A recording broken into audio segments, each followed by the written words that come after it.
Welcome back to the CrossFit Games podcast. I'm your host, Chase Ingraham, with Adrian Bozman. Boz, thank you so much for joining the show. I can't wait to go through these. These are season walkthroughs we're going to break it up into 6 different categories and give everybody their own path to the CrossFit Games, starting with the Open. First of all, I'm sure it's a little busy for you getting prepped for what's coming. It seems like a freight train, tornado, and a hurricane, maybe a Sharknado all rolled into one. And that's the Open coming up on the 24th. How are your days going? True. The days are going pretty good, but just busy. Like you mentioned, it's very much the time of the year where the team feels like they're kind of teetering over the edge of the cliff. And I mean, for a lot of us, it's already started where the work is starting to pile up. And, for us, it's really the Open is obviously on the tip of everybody's brain, but we are deep into quarterfinals, semifinals, games. All of that has to be really thoroughly planned before we can even execute the quarterfinals. So, or execute the Open. You can see where my mind is. Well, along those lines is what we want to do here is give everybody a clear picture of what the season is going to look like for these different categories. We're going to do one for individual, team, age group masters, age group teams, adaptive, and occupational, and they'll all get their own episode. This one will be for the individual competition. And you said you're already looking at quarters, semis, and CrossFit Games. And we had Justin Berg on, and he said one of the themes or one of the things he wanted to work on this year is really that storyline from Open to CrossFit Games. And we have some new things in the middle for individuals, teams alike, and all the way through age group, occupational, and adaptive. And we'll start with individual and, just kind of lay it out for us. We have the Open coming up February 24th, which I am excited yet unprepared. I always feel like when it comes to this time of year. And, what is that going to look like going into quarters, semis, and CrossFit Games? How's this season going to shake up? Yeah, so this year we really wanted to try to replicate what we did last year as well. I know that over the years there's been a lot of different variation on how one goes from the Open and then wins the CrossFit Games. What happens between has been amended several times, we'll say. So, it's important to us to make sure that everybody just has a clear sense of what am I signing up for? How do I get from A to B to C to D? And what's also important is that athletes feel that they have something consistent that they can train for as much as you can in the sport of fitness. Part of what we do is obviously you have to be prepared for something that you cannot train for. That's the nature of the game. But you should at least know when you've got to show up and in what capacity and what to expect out of that competition. So, starting with the Open, the individuals rather, if we look broadly at their season, it's going to mirror last year. So we're going to start at the Open, we're going to go to quarterfinals, and that's going to be pretty much immediately after the Open. We get a break of a week, which is really for our team to make sure that we have all our I's dotted and T's crossed on the Open. And then the quarterfinals pick up immediately following that. Then we've got the semifinals. We'll have 10 semifinal events live and in person, just like we did last year. Now, although last year was a COVID year, we had to take 5 of those online. We've got confidence at this point that we're going to be able to do live competition coming up in May. So we're hoping that that's going to hold true. And then after that semifinal, we've got the Last-Chance Qualifier for those runner-ups from the semifinals that were right on the edge. And that'll get us to the games. That's going to be our qualification pathway. So we can talk about each one of those with a little bit of detail if you'd like, and lay it out. One question I had right off the bat is we have the rule book out early, which is fantastic. Yep. We released the season structure to a certain outline already, and now we're presenting information here. How close or if to the Open? I know last year you guys released, say, floor plans as a precursor of how to get things set up. Is that something you guys are going to release a little closer to Open start, or is that more of a quarterfinal setup? No, that is exactly how we're going to do it, like last year. So yeah, we're going to release floor plans in the workout descriptions, try to codify things a little bit more. Again, that's beneficial for both sides of the house. It's always good when athletes know exactly what's expected of them. Obviously, that's going to create a more fair competition. But on the other end of the house, when it's our turn to review things and make sure that they're all up to snuff, if we're looking at the same thing over and over again, it's a much better apples to apples comparison. So yeah, we're planning to use exactly the same with, hopefully some improvements as we did last year. So athletes can expect those coming down the pipe. Well, I had one question that I've seen a few times is that we've had a couple different versions of certain movements over the last 2 years. I believe it was the online semifinals that had the different burpee over the bar standard. That's right. And Yep. then the quarterfinals that had a new handstand push-up box standard. Is that something you guys are going to standardize moving forward, or is that one of those unknown elements that we're throwing in there whenever it shows up? It's a good question. This is something that I think we need to do a better job of as well. And kind of to Justin's point about telling a story from each competition, I think that we need to get a message out there about what each stage of competition is hoping to accomplish. And sometimes the standards that we put out are going to reflect that. And so, for example, you have a burpee standard that it allows a little bit more pedal to the metal speed and application. We accepted that at a semifinal level because we knew we were going to have the heaviest hitters. We really wanted to see what we could do when these guys were uncorked. And we knew that they were all going to be familiar with the movement broadly. And so it wasn't so much a reteaching of it as okay, let's see how you guys actually do this movement anyway. Try to standardize it enough so that everybody's got the same set of rules, but not to the point that we're slowing people down artificially. So, there are going to be some considerations like that. The other side of that is we are sensitive to the idea that people want to know what the movement's going to be, and they want to know how they train that movement is legitimate. So I totally hear that part of the argument, and we do strive to keep things regular when they can be. But when we do change those standards, it can be for something like that affects the competition in a positive way, in our opinion, or it can make an existing standard easier to apply and easier to verify. Like the handstand push-up standard was a great example of that. Changing from you can touch the line, but with only certain parts of your hands to if you touch the line at all, it's out of bounds. It's just so much easier for people to internalize and so much easier for us to review. I really like that change in general. Just honestly for a back end stuff for judging and even in the gym when you guys are like, all right, I'm not going to look at everybody's like webbed fingers on the line or just like, hey, don't touch that. We'll just play handstand push-up operation maybe going forward. And, one of those things too is to delineate the difference between, CrossFit, the training methodology and the sport. Sport has more stringent rules because we're doing a competition. It's for reps, it's for time, it's for weight. Whereas the training, it's like that unknown element that we've always been doing as baseline creed for CrossFit to begin with. So going from the open to the quarterfinals, so we're still sticking with the 10% per continental regional boundaries to advance into the quarterfinals? That is correct. So, Open in the past has been a pathway to regionals. Open in the past has been a pathway straight to the games in some kind of oddball years. And as of last year, it's a path to the quarterfinals. And it's nice in the sense that, the best of the best shouldn't have a hard time making that 10% threshold. So it gives them a little bit of breathing room for the Open. It's still obviously very difficult to make it to that quarterfinal stage. But the people that you would expect at the games are going to have no problem. And therefore, the pressure is off of them a little bit to be so hot out the gates for their season.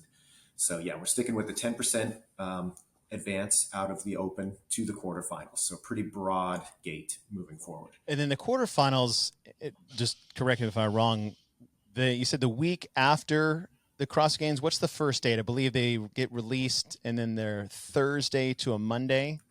Is that? That is correct. Yes, that's right. And I think this new quarterfinals for me is probably one of my favorite changes we've had so far to the game season because it takes it takes out the tribalness that was the Open when regionals were getting more unpopular between affiliates. I feel like because it got real cutthroat, real serious, and the Open started to get almost too serious for the purpose at which it was. And now you have the quarterfinals, it's 10%, the pressure's off. You got, thousands of people advancing into the next round and then more affiliate participation going into the quarterfinals. So I think the quarterfinals has been my favorite change to the season so far. Oh, I'm glad to hear you say that. And, we experimented last year with the 3-week Open and it was received really positively. I think, affiliates, they have a tall order if they're trying to get their gym involved and get people on the game floor, so to speak, field of play. It's a lot to set up and organize with your gym every week. So cutting that down to 3 weeks was a pretty big success. Everybody had very positive things to say about it, especially with, like you said, now we have the quarterfinals as kind of an extension of the Open for those that are really heavy hitters. And what I saw and what I heard from a lot of people was that those athletes that represented kind of the high watermark in their affiliates, the communities kind of really rallied around them, and they got to see those outstanding athletes move forward and support them. And so you kind of go from competitive role, like for somebody like myself who's not going to make quarterfinals, got this Oh, competitive don't role short during the yourself, Open. Boz. It's just the facts. Look them up. But the point is that I can do the Open, have a blast with it, talk some smack to my friends, and then when it's time to do the quarterfinals, I can now sit back and watch those around me that are worthy of that challenge, and I can support them in a way that isn't just directly competitive. So it's kind of fun. But to get back to it, the quarterfinals for the individuals are going to kick off on Thursday, the 24th. And we are going to keep that same format that we did previously. So it's going to be a Thursday through Sunday competition. The events are going to be released on that Thursday. There's going to be time gates that the athletes can expect that they're going to have to submit the workouts by. And if you think about the quarterfinals kind of as it sits in the season, this is not meant to replicate a semifinal level of challenge, meaning the workouts aren't going to be as demanding. They'll still be hard, and obviously how hard you go is going to be up to you. But in addition to that, there's still a little bit of leniency about how often or how much can I redo the workouts. You have a little bit more of a generous time frame to do that, and that transition is important for people to understand. The Open, you have lots of time, lots of opportunity to get in there and put your best foot forward. You can redo the workouts. You got a week. Quarterfinals, we're condensing that time frame a little bit. You've got more to do in that time frame, but there's still the opportunity for some redoing and some putting of your best foot forward. And as we get into semis, last chance qualifier in the games, that window compresses and the pressure to perform in the moment gets greater and greater and greater. So you should see this transition from the Open to the games where that time crunch becomes more and more immediate. Right. Yeah, I understand that. And that's really what it should be, is like as the pressure adds, the competition elevates with the level of athletes that you guys have.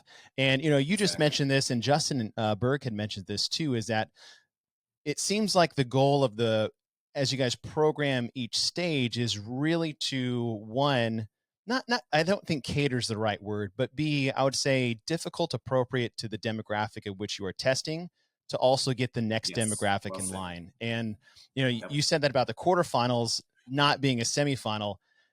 I felt like last year was maybe an experimental year where it felt like a semifinal. Absolutely. It was aggressive. And I was like, wow, I haven't had workouts like this since regionals or ever. This is a new test. But well, hey, let me just be clear that the quarterfinals are not going to be a pushover. There's going to be some stout challenges in there, no doubt. And again, especially when it's competition day and you've really got to go for it, I think that makes the difference on anything, really.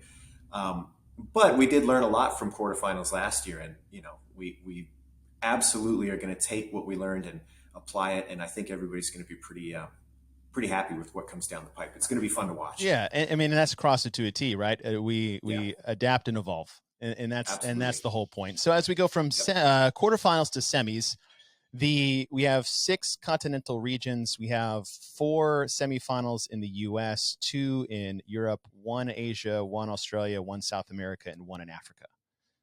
Yes, I believe done. I have those. Yeah, and so you're taking the different, basically 30 allocated spots per designated semifinals for men and that's women. Right. So if you got 4 in North America, that's 120, but 1 and 1, 60 in Europe. That's not changing this year. That's the same as we had last year. That's correct. We want these to be live. We've announced 8 of the 10 semifinal locations. There's 2 in North America that have yet to be announced. Just obviously setting things up and make sure we have our information set before those are released. But are there contingency plans in place in the event that we may not be able to host it in a location, either being offsite or sorry, not offsite, but offline? I guess it'd be online. not in person, virtual.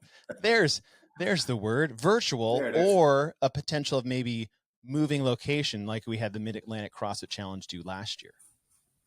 Yeah, great question. And the answer is no. We're not going to make any concessions if you get sick, or no. Of course not. Of course we. Of course we're going to make plans for that. We have a couple of different scenarios that we're playing out right now. There's a few.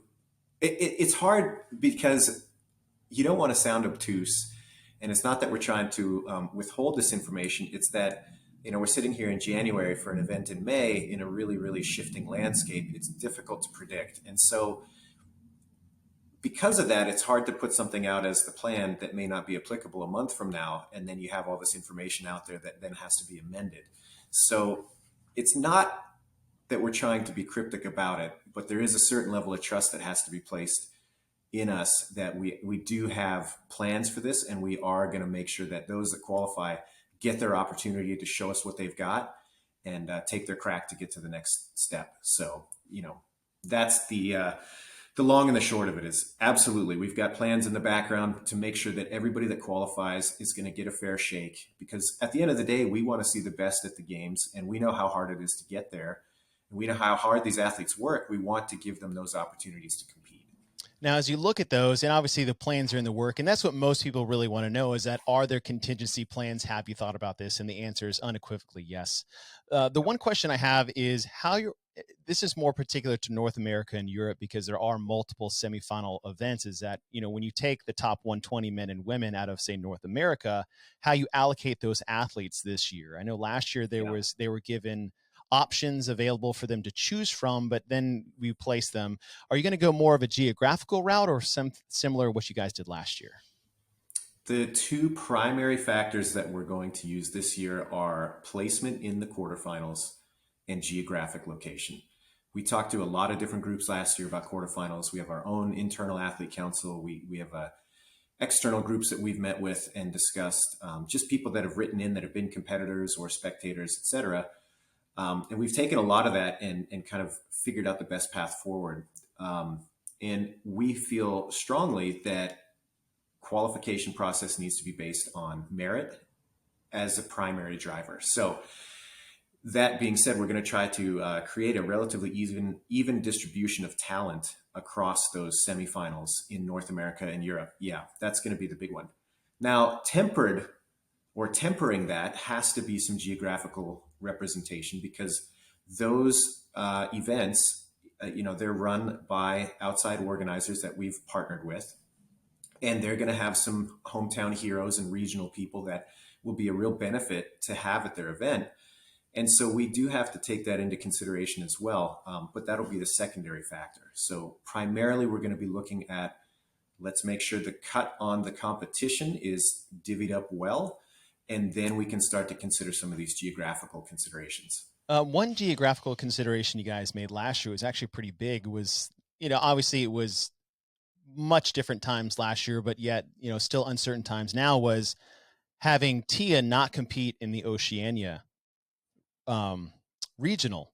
Is that something that is still on the table for athletes, not her specifically, but those that can't make it?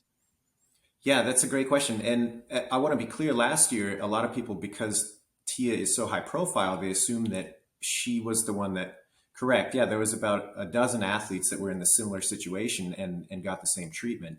And so the way we handled that last year was that if there was an athlete that, for whatever reason, COVID restrictions wouldn't allow it, it was financially way out of the question to ask somebody on their own dime to go in quarantine for an extended period before they could even get to competition. Circumstances that were way outside the norm. We would take them on a case-by-case basis and evaluate if they were legitimate. And in all the cases that we examined, they were. So we gave those those athletes an opportunity to compete online first, because we couldn't just magically create places for them at the in-person competitions. You just can't do that. Then we waited to see if there were going to be people that declined their invitation to the semifinals that were happening live. And if an athlete that was displaced happened to be close to those semifinals, we then offered them the backfill spot. So it was a multi-step process to get somebody who was displaced due to COVID to a live event. A lot of things had to line up. Whether we're going to use that same process or not this year, again, at the risk of sounding cryptic about it, I can't say because we don't know what the circumstances are going to look like that this year. We're hoping that this year is going to represent a much more open playing field and that we're going to have a lot less of those cases. However, it's really important to us that everybody, again, who has qualified gets their opportunity to show us what they've got on that stage. Now, let me just add one more thing to that. That said, we do feel that the qualification via geography, following other sports that have kind of worldwide representation, it is important to us, and so we do want athletes to get in the mindset that they do need to qualify out of the region that they hold citizenship, and to plan for that. Now, if that, again, as we get closer to May, isn't tenable, it's just not in the cards, then hey, we'll take a look at that and we'll make sure that we can make it fair, or as fair as possible given the circumstances. But people do need to be prepared to make those arrangements to qualify out of where they hold citizenship. One thing that tailed off of that is obviously you're, like you said, you're taking it case by case. Did you make the effort to get there? I remember some cases where like they would have to spend tens of thousands of dollars just to quarantine. Exactly. And miss training just to do so, as an example of something that's just unreasonable to ask of an athlete. One of the questions came up last year with that scenario was how you allocate game spots at these semifinals, whether that's taking it from another semifinal event or adding an extra, say, last chance qualifier spot. Is that something you guys are looking at in the case you have to do this, or are you going to use more of the same system as you did last year? No, absolutely. It's going to be open for consideration. We have the model that we used last year, which is great. It gives us a baseline that we can work from if we find ourselves in a similar circumstance. But again, if the circumstances are different this year, which I expect they will be, we can at least take that as a base layer and start to move forward with it. But yeah, there's definitely lots of ways that we can start to just make sure that the fairness of the competition is preserved. Those athletes, I can't stress enough that we wholeheartedly understand these athletes qualified for it. They've earned their spot. They should get a crack at bat, so to speak. And we're going to do everything we can to make sure that happens. Yeah, that's great. It's great to hear that. And so once you semis, you have your qualification spots that go directly to the CrossFit Games, but then we have our last chance qualifier spots that you pull from all semifinals after, I believe, 4 weeks of competition. That one will be virtual. I know. Correct. When it was first, whispered out into the world, the idea was like, we're going to do it in person. But I think if you look at the logistics and, again, the fairness of that, that's a really hard thing to assemble in person when, say, someone was in week 1, they've been resting for 4 weeks, and this person just finished a semifinal, got their teeth kicked in, and then maybe have to go to the next weekend, where this online format, when you take out travel and you take out all these other logistics, really seems like the most fair way to run a last chance qualifier. Yeah, absolutely. And I know that, everybody is maybe not as enthusiastic about online competitions these days, just because, yeah, given the events of the last couple of years, I think everybody's ready to get back to in person. And I couldn't agree more. However, for the reasons you outlined, the last chance qualifier online format just makes more sense. We can make sure that everybody in those runner-up spots coming out of the semifinals has the opportunity for that second crack. And that's just not going to be possible if it's fixed to a geographical location. Somebody's going to get the short end of that travel, no matter where you put it in the world. So it's an important solution so that we can make sure people have that last opportunity. It's better than no chance at all. And this is a good thing to talk about as well with the format of the last chance qualifier. We talked a little bit about how the Open, you've got a lot of opportunity for putting your best foot forward, redoing things, and that kind of diminishes as we get closer and closer to the games. So along that same line, when you think about the last chance qualifier, it's important to remember that it does not and is not trying to be another semifinal competition. These athletes have already put themselves through that semifinal test. They've proven that they're right there knocking on the door. And some of them have competed pretty recently. Those that qualify are going to have to compete again really quickly at the games. It's not realistic, in our opinion, to put them through another full semifinal style event. We need an event that creates enough separation that we can say, yes, objectively, these people deserve to take that trip to the games, but it does not need to replicate the difficulty and the demands of the semifinal. I really like that clarification, and it makes total sense. It's more of an extension, if That's anything, right? Like you made the cut to get to the last chance qualifier. We're not going to do an entirely different full-fledged competition. But as you said, at the end of the day or the end of the weekend, you're like, clearly you have established yourself as the cream of this cream crop that just came in. Yeah, and on the other end of that, logistically, it gives us an opportunity to resolve things quickly and with a level of scrutiny that is going to be harder and harder to match the more and more robust that competition becomes. That's just the economics of running a competition. The more that's involved in it, the slower the resolution. And when you've got a tight turnaround between that competition and the games, it's really critical that we get it right and we get it fast. Oh, I thought it was thought activated, Boz. There's not a whole team working tirelessly behind the scenes to get this correct. There's not human beings behind these technological advances that we're using. I know, it's wild. People still actually have to do the work. It's crazy. Unbelievable. It's the truth.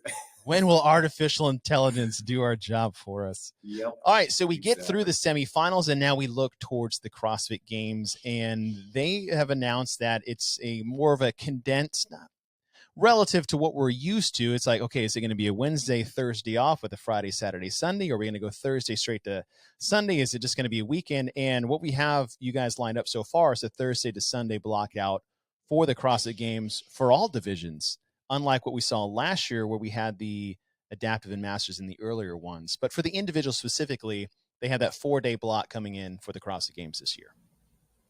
Yeah, that's right. So that actually may be relaxed a little bit. As we're recording this January 31st, I'm not sure when this is going to be released, and so when this is going to be public. But yes, Wednesday to Sunday is going to be competition central in Madison this year. I will not argue for an extra day of competition. Maybe. I don't think anybody will. And so, we've got those 5 days blocked out. How the divisions are going to shake out on each one of those 5 days, we're not at a place yet that we're ready to release that. That'll be coming down the pipe very shortly. But at this stage, we're keeping that one a little bit close to the chest.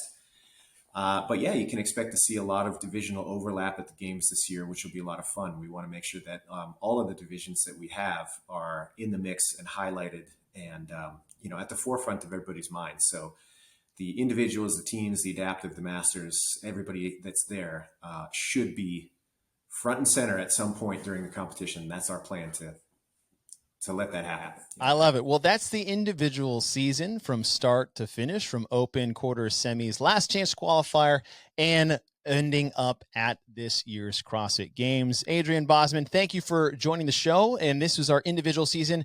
We've got much more coming down the pipe for you guys, for you team athletes, masters, teens, adaptive, and occupational athletes. We will have more information on your 2022 CrossFit Games season.